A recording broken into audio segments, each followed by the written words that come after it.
एक बार सायंकाल रानी चंद्रिका अपनी सभा में अपने रत्न जटित सिंहासन पर विराजमान थीं। उनके सारे सभासद और अधिकारी अपने अपने स्थान पर बैठे हुए सभा मंडप की शोभा बढ़ा रहे थे। सभासदों के चारों ओर अनंत तारागण अपने अपने तेज से एक अद्भुत प्रकाशमयी छटा फैला रहे थे। क्रम क्रम से राज्य के काम अधिकारियों द्वारा किए जाने लगे। महारानी सब कामों की समीक्षा करती हुई विचारपूर्वक आज्ञा भी देने लगी। उसी समय अकस्मात एक चमकीली वस्तु दूर अंधेरे से निकलती हुई दिख पड़ी और धीरे धीरे सभा की ओर बढ़ने लगी। जब वह सभा मंडप के निकट आ गई तब यह जाना गया कि वह एक धीमी ज्योति वाला तारा था। उस तारा ने आकर महारानी को दंड प्रणाम किया और प्रणाम करके हाथ जोड़े और सिर झुकाए वह उनके सामने खड़ा हो गया। महारानी ने पूछा, तुम कौन हो? उसने कहा, मैं आप ही की प्रजा में से एक व्यक्ति हूँ। मुझे भारतवर्ष का तारा कहते हैं। महारानी ने अपने सभासदों से पूछा, क्या तुम में से कोई इसे पहचानता है? यह सुनकर एक सभासद ने उत्तर दिया कि हाँ, अब मैंने इसे पहचाना। जब यह यहाँ आया तब मुझे ऐसा भासित हुआ कि मैंने कभी इसे पहले देखा है, परंतु मैं इसे पहचान न सका। अब नाम बतलाने पर मैंने इसे पहचाना। मैंने तो समझा था कि अब कभी इससे भेंट न होगी, परंतु सौभाग्य से आज यह मुझे फिर दिखलाई दिया। महारानी ने तब उससे पूछा, तुम अब तक कहाँ रहे? उसने कहा, मैं अस्त हो गया था। महारानी ने फिर पूछा, अच्छा बतलाओ तो ऐसा क्यों हुआ?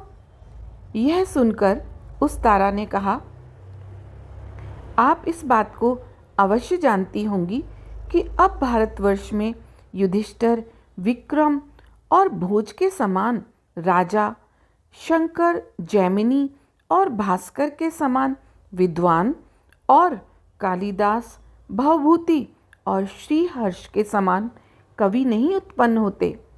हिमालय से लेकर कन्याकुमारी तक चाहे जितना ढूंढिए, कहीं भी प्राचीन समय के जैसे महात्मा नहीं दिखलाई देते, जो सत्य को ही अपना धन समझें, देश प्रीति को ही अपना सर्वस्व समझें और देश भाषा को ही अपनी माता समझें। इसलिए हे देवी, आप ही विचारिए कि जहाँ इस प्रकार का एक भी महानुभाव नहीं, वहाँ के तारा की अस्त हो जाने के सिवा और क्या गति हो सकती है? यह सुनकर महारानी चंद्रिका ने बड़े आश्चर्य से पूछा, क्या कारण है जो प्राचीन काल जैसे महात्मा अब वहाँ उत्पन्न नहीं होते? उस तारा ने शोक पूरित शब्दों में उत्तर दिया, इसका कारण प्रत्यक्ष है। वहाँ कौशल्या के समान माता, सीता और द्रौपदी के समान पत्नी, गार्गी, मैत्रेयी और लीलावती के समान विदुषी स्त्रियां अब नहीं होती। अतएव आश्चर्य नहीं जो भारतवर्ष में रहने वालों का अधःपात हो जाए। महारानी चंद्रिका को यह सुनकर महाखेद हुआ और उन्होंने फिर पूछा, क्या कारण है जो इस प्रकार की स्त्रियां अब वहाँ नहीं पाई जाती? उत्तर में उस तारा ने निवेदन किया, इसका कारण महारानी को मुझसे अधिक ज्ञात होना चाहिए, क्योंकि यह एक ऐसी बात है जो स्त्रियों से ही संबंध रखती है। जिस समाज में स्त्रियों को शिक्षा नहीं दी जाती, उनका बात बात में निरादर होता है।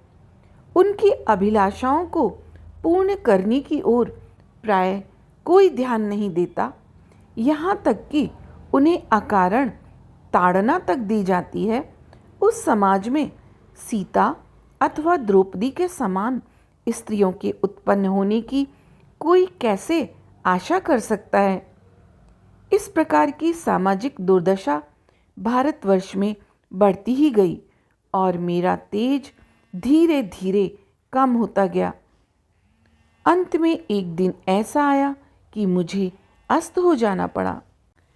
अच्छा, यह तो बतलाओ कि तुम्हारा उदय किस प्रकार हुआ? महारानी ने सुना होगा कि इस समय भारतवर्ष में कुछ सच्चे समाज सुधारकों का जन्म हुआ है। उन्होंने स्त्री शिक्षा की ओर ध्यान देना आरंभ किया है और उस देश के निवासी क्रम क्रम से अपनी भूल पर पछताने भी लगे हैं। अब स्त्रियों को शिक्षा भी कहीं कहीं मिलने लगी है। यही कारण है जो मैंने अपना पहला प्रताप थोड़ा सा प्राप्त किया है। यदि स्त्री शिक्षा की ओर लोगों का ध्यान इसी प्रकार बना रहा तो मुझे आशा है कि कुछ दिनों में मैं अपना पूरा तेज प्राप्त करके भारतवर्ष में प्रकाशित होऊंगा। यह सुनकर महारानी चंद्रिका ने उसके सिर पर अपना हाथ रखा और आशीर्वाद दिया कि ईश्वर करे शीघ्र ही तुम भारतवर्ष रूपी आकाश में अपने पूरे प्रकाश से पूर्ण होकर उदय हो।